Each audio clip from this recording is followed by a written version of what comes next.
Hi, this is Scott, the leadership therapist, with your Lead to Engage thought for the day. As the coronavirus seclusion and isolation continues, many of you have an opportunity to live your values at home every day. I've heard stories about people teaching their children how to cook, family recipes and going on long hikes together, working in the garden together. So they're passing on their values and part of a legacy while they can at home. Others are working from home. It's business as usual. It's just probably a lot louder and maybe with a few more distractions than normal. And those in essential services, especially in healthcare, you might have gotten into medicine because you wanted to help and care for others. You're living your values every single day, and I say thank you. For the rest of us, I want to talk about taking a few moments to go back to our values. Values are something that we live every single day, but we rarely take the time to really think about them and to calibrate to see if where I think I am is really where I'm living my life. So I want to pose two questions to you. The first question is this: if you were to win the lottery tomorrow and you never had to work again, do you think your values would change? Do you think where you invested your time would change? Second question: if an asteroid were on its way to hit the Earth and this were your last day to live, would your values change? Would how you spend your time change? Some of us have what I call aspirational values. Those are the values that you should have and you really want to have them, and if someone asked you, you would probably claim them to be your own.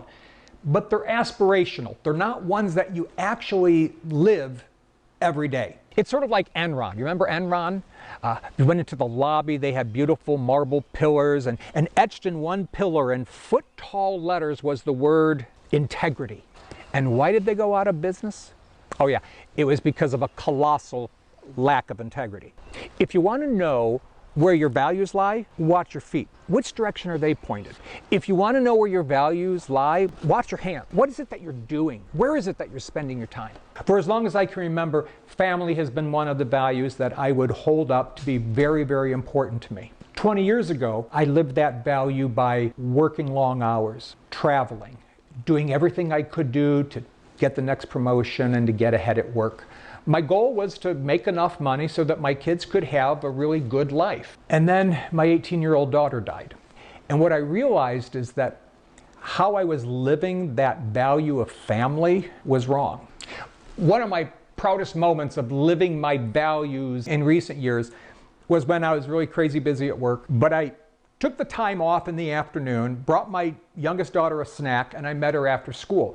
And I met her with two scooters, her with her little teeny child-sized scooter, and me with my great big man-sized scooter. And after we had a snack, we scooted around the entire park for about an hour while we just laughed and we talked to our friends and we said hi. We let other kids try our scooters. We just had a moment. And to me, that moment was something that was more valuable than any paycheck I've ever had. Why? Because in that moment, I was really living my values, not just by talking about how important family is or leaving a trust fund. Instead, I want to leave behind a relationship that was built on trust, that was built on values, something that they'll share with their own family someday. This might be a good time for you to assess your values. What are your top 3 values? How are you living them? Employers, when your employees come back to work, has trust been shaken a little bit because of the coronavirus? Have policies changed and things will have to change moving forward? How are you going to share your values in a way that makes sense to your employees to maybe rebuild some of that trust that may have been lost? This might be a great exercise to do with your entire family, your whole household. If you want a little cheat sheet, reach out to me at leadtoengage.com and I will send you a values check sheet. You can look at your own values, you can mark them, and you can have a discussion with your whole family about them. If you want to do it as a personal exercise, it'll allow you to calibrate. Are these things that I hold true something that I'm actually living? That's your Lead to Engage thought for the day. Until next time, stay grounded and be safe.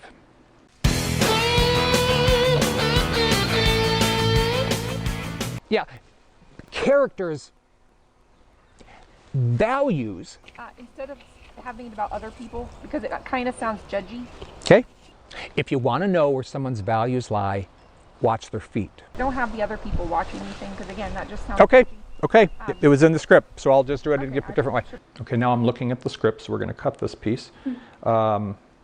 If you don't know that you're living your values every day and you're not, let's put it right here. Go to leadtoengage.com. There's a sheet of values. If you email, Jocelyn, I don't know how I'm doing this. Is there going to be a pull-down menu? Say reach out to me at Okay. leadtoengage.com, 'cause I Okay. don't know. And that's a cut.